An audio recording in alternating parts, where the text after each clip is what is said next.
Hey everybody, Alex Goff here, and we're just coming out of talking to many of the bigwigs about the USA bid for the Rugby World Cup, and I should say Rugby World Cups because they're bidding for more than one.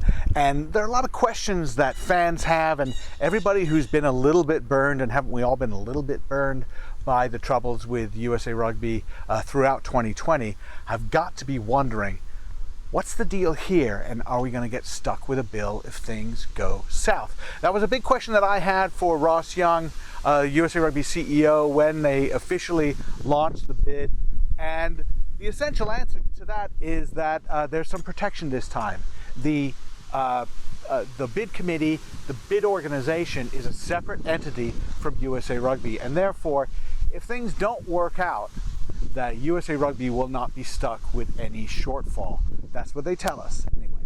And if things do work out, USA Rugby is in for a windfall in terms of the money that could come and help them with grassroots efforts and all the things, and national team and high performance stuff as well. So that's sort of an important thing to just sort of relax about that. And you know that I've had several reservations about this bid, and a couple of those have sort of been put to rest a little bit. Number one, worry about the availability of venues. Well, 32 cities, 31 in the United States plus Vancouver, BC, which is the most easily accessible Canadian city between a US city, Seattle, and the Canadian city, have all put in bids saying that they're very interested in hosting. And combined with that is that they're interested in getting the venues available. And Jim Brown, who spearheads this bid, said that he is getting positive information from the people who are running the venues. NFL teams who operate venues, say in Foxborough, Massachusetts, and San Francisco, are saying that they will make sure to make available NFL stadiums in the middle of the NFL season for as much as 3 weeks. That's pretty impressive. So if they can get that, he says he's going to get 10 to 12 venues. Sounds a little low to me. I know France 2023 has got 9 venues. Most countries, when they've hosted the Rugby World Cup, men's Rugby World Cup, have had it around 12, 13 venues. And I'm kind of thinking that USA, it's more like 16. But they say they will get them available. The other interesting thing about the venues is the size of the venues. They're going for NFL-sized stadiums, major stadiums that have already committed to making sure that the fields are wide enough.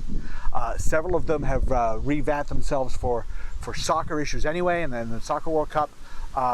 So their fields will be wide enough, and they're big stadiums. This is an interesting thing because it's basically saying, look, if Romania plays Namibia, we're still going to put it in a big stadium and expect people to come. Why do they say that? Are they smoking something? Are they crazy? What's going on? Well, there are a couple of things. There's a method to the madness. Number one method to the madness is the idea that in the United States, as we know, we live here, it's huge. Cities all over the place, big cities with excellent hotel capacity, excellent transportation capacity, especially people who've never been to the United States have no idea what the highway system is like. The highway system is like nothing they've ever seen. It's really like nothing that's in any other country except maybe Germany. So that they're going to be able to move around, and because of that, because the teams can move around, and because a cadre of overseas fans can move around, they can move games from city to city to city. What that means is then you're not going to camp out forever in one city with lots of games, and the local population will get bored. In essence, what they'll be saying is, hey, this is your chance. If you, Chicago, right? St. Louis. We have 3 or 4 games here. This is your chance to back up this, your part of this Rugby World Cup and how excited we are. So that's why the fans will probably buy to go see a low-profile game. They'll go see like Tonga versus Italy, something like that. So that's a method to get the local population involved and excited about that. The other thing, and this is something that Brown brought up, and he's been connected with the Soccer World Cups, and I didn't know this, and he said that the number 1 attended FIFA World Cup, Soccer World Cup of all time is 1994 in the United States. Shocked me. I checked it. He's right. Not only that, the per game attendance in the United States was 68,000. The next highest in Brazil, 53,000. 68,000 people per game in the United States in 1994 for soccer, when soccer was not that big a thing. So can rugby get there? They think so. They're shooting for that, and I think that's admirable. Not only that, they're shooting for hosting not only the men's World Cup, ideally in 31. They'll take 27, but they'd like 31.